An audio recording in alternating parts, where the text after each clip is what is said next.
Hari-hari ini kita sedang menyaksikan sebuah wabah baru, yakni wabah dunia privat.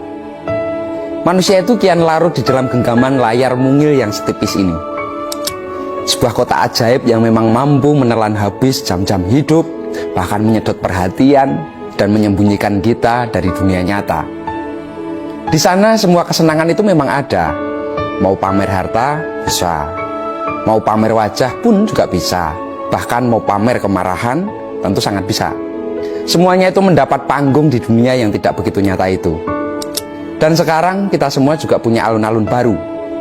Bukan lapangan di tengah kota, tapi ruang tanpa batas di dalam layar. Ini. Di sana kita berjalan tanpa kaki, berkelana tanpa meninggalkan kursi, dan tanpa sadar jempol itu bergerak. Mata langsung terpaku, hati hanyut dan perlahan itu tenggelam. Segalanya ada di sana, hiburan, gosip, politik, drama rumah tangga orang lain, sampai resep masakan dan tips membersihkan noda kopi. Itu pun juga ada. Semuanya tinggal di scroll, semuanya itu membuat kita betah untuk leyeh-leyeh atau rebahan berjam-jam yang tanpa kita sadari itu waktu menguap begitu saja. Bagi yang hobi marah, alun-alun itu selalu menyediakan panggung. Bagi yang suka membantah, selalu ada video untuk dibantah. Bahkan bagi yang ingin membela keyakinan, selalu ada lawan yang siap diganyang argumennya. Padahal untuk menuntaskan seluruh isi keyakinan sendiri saja, sebetulnya tak cukup usia ini. Bagi para pemuja pesohor, alun-alun ini adalah jendela tanpa tirai. Segala detail kehidupan idola itu bisa diintip. Mulai dari gaya rambut, warna baju, makanan kesukaan, bahkan kalau perlu itu cara meludahnya pun akan ditiru. Ya memang begitulah. Dan perlahan itu tanpa terasa, gejala masal ini mengubah cara kita hidup.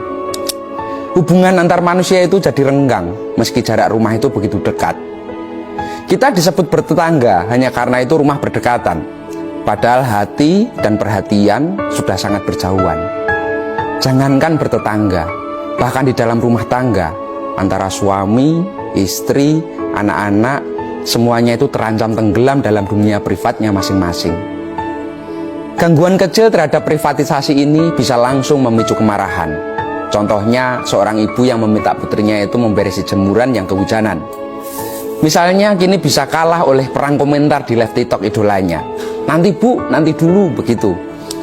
Dan walau kadang hanya soal scroll-scroll saja, tapi itu bukan hal yang remeh.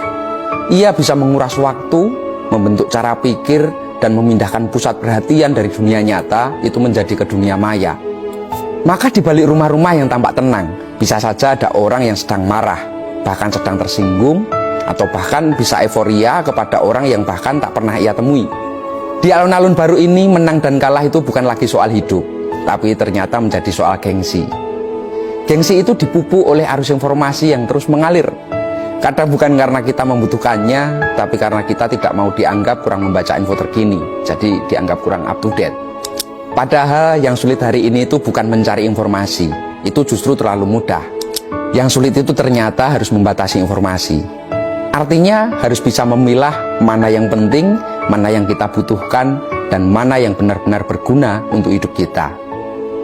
Kita sering takut ketinggalan kabar, bahkan takut tidak up to date jika tidak setiap saat itu tidak membuka sosial media. Padahal bermedsos itu seharusnya benar-benar bersosial, menjalin hubungan yang relevan dengan lingkungan yang membantu kita bertumbuh terutama, bukan malah menenggelamkan diri dalam lautan konten yang kita scroll itu tanpa arah.